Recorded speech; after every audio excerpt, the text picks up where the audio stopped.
rusa itu haram atau tidak? Rusa. Nggih. Rusa itu makannya apa? Daun. Daun, rumput, ya. Berarti tidak haram. Yang makannya daging atau hewan itu haram. Apa? Babi. Babi apa makannya? Harimau. Terus? Singa. Yo, padha ae. Terus? Cita. Ya padha ae. Sak keluarga. Hiu. Hewan laut semuanya halal. Semuanya halal, walaupun dia makan hewan yang lain. Hiu makan hewan ikan-ikan kecil. Ya. Hiu makan ikan-ikan kecil, paus, terus makan yang lebih kecil. Kadang makan rumput tapi jarang. Yang lebih sering makan hewan yang lebih kecil. Nah, terus lek ngono halal untuk hewan di dalam laut, yang hidup di laut, atau hewan air lah, masih gak hidup di laut, mungkin di sungai, di tambak, pokoknya hewan air itu semuanya halal. Karena sudah ada hadisnya. Dua bangkai yang halal adalah bangkai ikan dan belalang. Artinya bukan belalang sing walang hijau, walang coklat, bukan hanya itu. Pokoknya jenis hewan-hewan yang terbang sebesar belalang itu boleh dimakan. Apa? Kupu, terus tawon, terus apa sing leke ono laron, itu boleh dimakan, bukan hanya walang tok. Boleh, yes, pokoknya gelem ngono ae oleh dimakan. Jadi kalau rusa itu makan daun. Artinya apa? Hewan apa itu? Dalam ilmu biologi.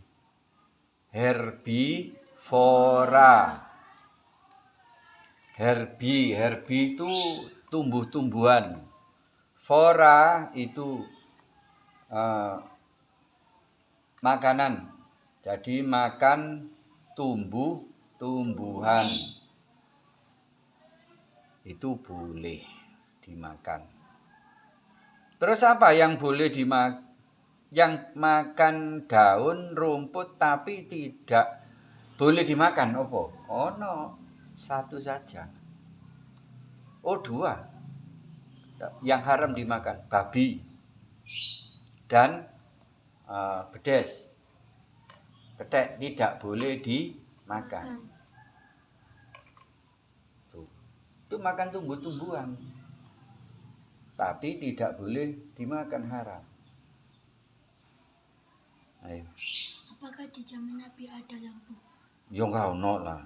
Lek lampune zaman Nabi itu lampu umbo biyen. Ya ono lampu, tapi enggak listrik. Thomas Alva Edison, penemu bola lampu, itu baru tahun berapa? Baru-baru saja, gitu loh. Ada penemu lokomotif ndase sepur. Ada penemu sampai sing Einstein itu penemu komputer, ya ahli fisika juga. Itu baru tahun-tahun ini aja terakhir itu. Tapi zaman Nabi Muhammad 1500 tahun yang lalu. Wah, berarti sik durung ono urip wong-wong sing penemu-penemu itu. Itu belum ada. Lah, terus bagaimana menerangi? Itu ono minyak dari pohon zaitun, bisa diambil minyaknya. Zaitun. Itu di dalam surat An-Nur ada disebutkan pohon zaitun. Kemudian jarak. Barangkali kalau ada di sana jarak itu. Terus cara menyalakannya bagaimana? Apa nganggo korek? Zaman itu gak ono korek. Sik durung ono korek. Lah terus ya apa? Ya wallahu a'lam ngono ae. Kalau zaman batu itu pakai batu. Batu ditek-tek ini. Cret, cret, cret iso. Ono watu sing ngono iku. Wis pen watu sing ireng, watu ireng ya, sing ireng. Kayak le ono watu-watu pecahan, aja sampe kena tangan, ngene no. Tes lah metuan api. Nggih, kayak percikan. Nah, percikan nih kayak korek trek kayak ngono. Kayak kembang api. Ya zaman dulu seperti itu. Nah, mungkin zaman Nabi juga begitu. Mungkin loh ya. Cara menyalakan jarak itu ana pentol-pentole ngono lho. Buahe lah sak mini-mini ijo. Jero niku ana isine. Kaya isine salak. Wit jarak iku. Lah iku kena disunduki. Disunduki kena diobong. Berminyak wit jarak, wohe jarak iku. Persis coklat-coklat kaya isine salak. Gedene ya sekitar sakmono, kaya isine salak. Nah itu biasa dipakai orang-orang zaman dulu. Mungkin zaman Nabi juga seperti itu. Mungkin. Wis gak ngerti. Terus Di mana tempat makam Nabi Adam? Nabi Adam iku masih simpang siur, ya. Simpang siur ana sing ngarani nggene dekat Mekah. Ana sing ngarani daerah Palestina. Jadi kuburane panjang. Panjangnya itu 30 hasta, jari wong-wong. 60 hasta. Hasta itu sakmene. Hasta itu tangan. Berarti 60 hasta itu setengah meter. Berarti 30 meter dubure. Ana sing ngarani 40 hasta atau 80 dirok. Lek dirok iku sakmene. Lek hasta iku mulai iki sampe. Nah iki bisa setengah meter lebih. Kalau 80 berarti 40 meteran lebih. Berarti 40 meteran lebih tingginya Nabi Adam. Nah nanti orang-orang di akhirat itu diciptakan Allah bentuknya setinggi Nabi Adam, sekuat Nabi Musa. Tadi gede-gede mene-mene ana ngene akhirat iku. Gak cilik-cilik koyo gini. Jadi dukure 30 atau 40 meter. Kuwate koyo Nabi Musa. Watu dikaplok ngecap tangane Nabi Musa. Ana di Palestina. Sampai saiki. Enten batu. Ana watune, siap. Kecap tangan Nabi Musa. Itu dimasukkan museum. Nah itu apa jenenge? Kekuatannya seperti itu Nabi Musa. Lah terus kenapa dibuat kuat seperti Nabi Musa? Setinggi Nabi Adam? Karena di akhirat itu adalah tempat pembalasan. Ya. Pembalasan perbuatan yang baik akan dibalas masuk surga.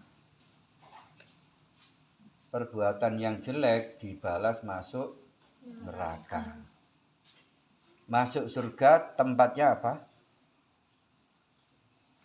Kenikmatan. Masuk surga itu tempatnya kenikmatan. Kalau masuk neraka tempatnya penyiksaan. Jadi kalau orang masuk surga itu disediakan makanan yang macem-macem, itu lek dimaem gak warek-warek. Sing seneng maem, makme ana ngene swarga gak warek-warek. Soale awake gedhe. Terus nanti seandainya berhubungan dengan istrinya, suami istri, baik dengan istri yang di dunia atau istri yang disediakan Allah di surga, yaitu bidadari, itu berhubungannya juga kuat. Terus kuat melek, gak turu-turu. Lah opo wae terusan. Ya opo terusan. Wis gak ngerti nek kono iku pokoke wis gak masuk akal. Ya, gak masuk akal. Wis aja dimasuk nakal, gak tutuk akal. Nek kono iku gak ono boto. Gak ono boto. Terus bangunan istana itu dari apa? Dari emas perak. Temboke ngene iki teko emas perak. Gak ono boto. Dan itu diciptakan Allah kun fayakun. Enggak pakai bangun siji-siji, enggak. Jadilah langsung jadi. Itu. Nah, soal terus gini. Terus bagaimana cara masuk surga? Cara masuk surga itu menjadi orang yang serius. Segalanya harus serius. Bahkan lek dulinan kudu serius. Dolen itu berarti golek seneng. Guyon dari kata guyu, golek seneng. Ya. Ojo sampai menyakiti. Dolen, guyon, seneng berarti tidak menyakiti. Makanya apa? Balak-balik berok-berok. Lek dulinan ku sing apik. Aja dulinan gelut-gelutan. Terus akhirnya uber-uberan kok lek tiba ya apa. Wis mlayu-mlayu sing normal. Gadek gelut-gelutan. Kok kuwatire mara kejegal kancane. Apa yang terjadi? Iya lek natap nang ngene bareng lek natap barang atos. Kaya nang ngene ben kaya men benjut. Benjut areke gak apa-apa alipe. Wong tuane bisa jadi salah paham kan? Itu yang harus dipikir. Contohnya siapa biyen?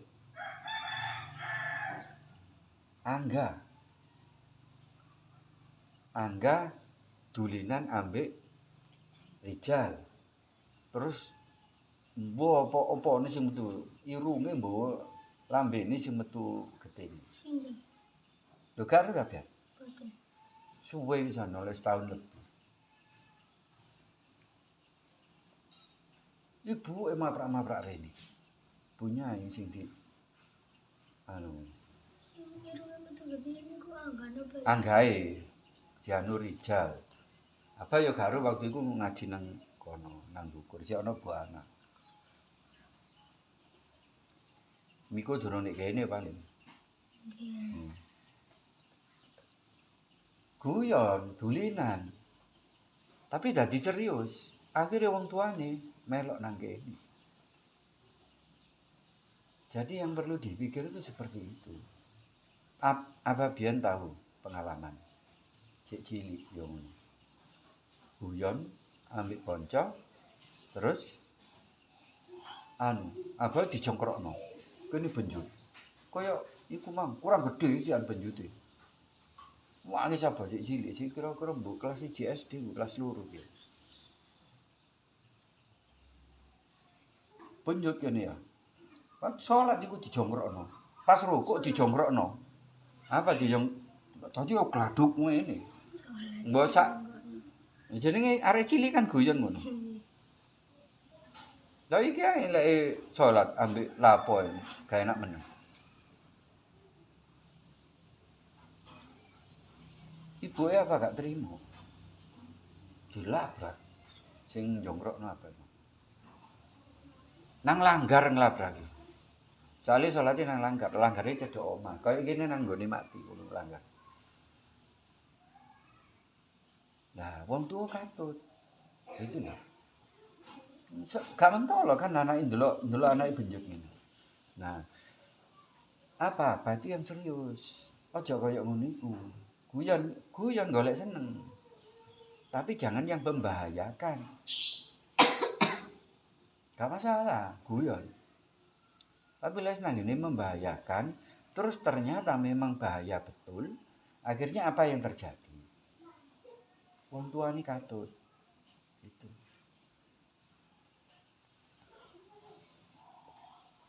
Salat serius. Lek salat serius berarti ngadep nang Allah itu temenan. Aja ambek guyon, aja kadek tangane lapo-lapo.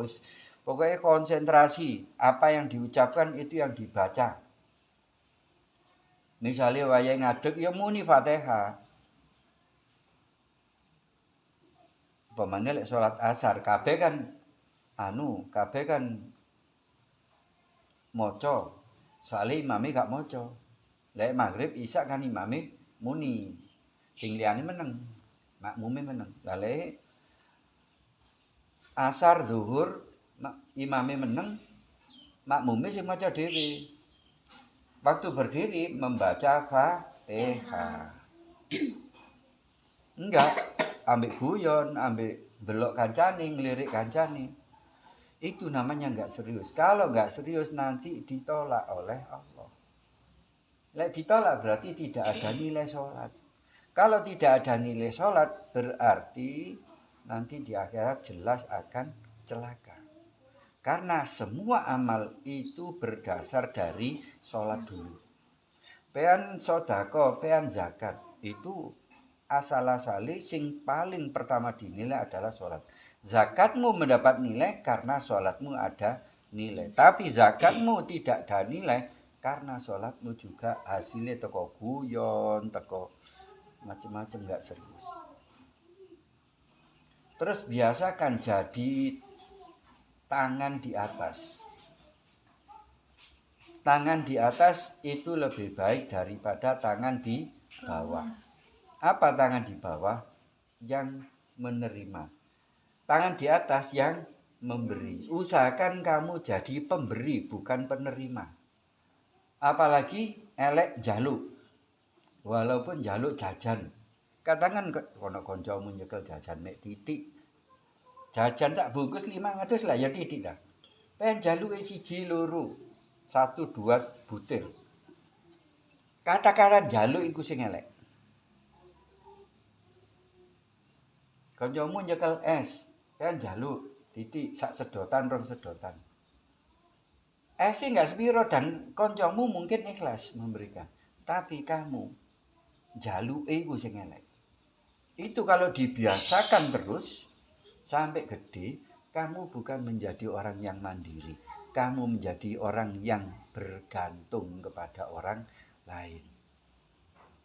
Padahal Islam mengajarkan kita menjadi dermawan. Dermawan itu pemberi, bukan peminta. Dan peminta, kata Nabi, nanti di akhirat tidak punya daging. Jadi wajahnya seluruh tubuhnya itu tinggal tulang. Kayak kerongkongan. Jadi karek kerongkongan. Kenapa? Karena dulu di dunia suka makan hasil dari keringat orang lain. Koncone duwe apa njaluk, koncone duwe apa njaluk. Lek apa? Saumpama luwe gak iso mangan, tak tahan. Gak kira njaluk mangan nang wong. Tak tahan sampai kuat. Sepiro kuate nahan luwe. Mungkin isu sampai sore gak maem blas karena gak punya nasi. Gak punya beras. gak kira njaluk wong ya apa. Gitu. Jadi jangan hinakan dirimu dengan meminta. Ya. Jadilah kamu pemberi. Ana kancane apa iku gak nyekel jajan, pengen nyekel jajan. Arep ah. Itu dikai titi atau itu. Jadi jadilah pemberi bukan peminta. Elek wong njaluk. Allahumma arhamna bil Qur'an waj'alhu lana imaman wa nuran wa hudan wa rahmah. Allahumma dzakkirna minhu ma nasina wa 'allimna minhu ma jahilna warzuqna tilawatahu ana al-laili wa atrafan nahar waj'alhu lana hujjatai ya rabbal alamin. Assalamualaikum warahmatullahi wabarakatuh. Waalaikumsalam warahmatullahi wabarakatuh. Allahumma sholli ala sayyidina Muhammad. Allahumma sholli ala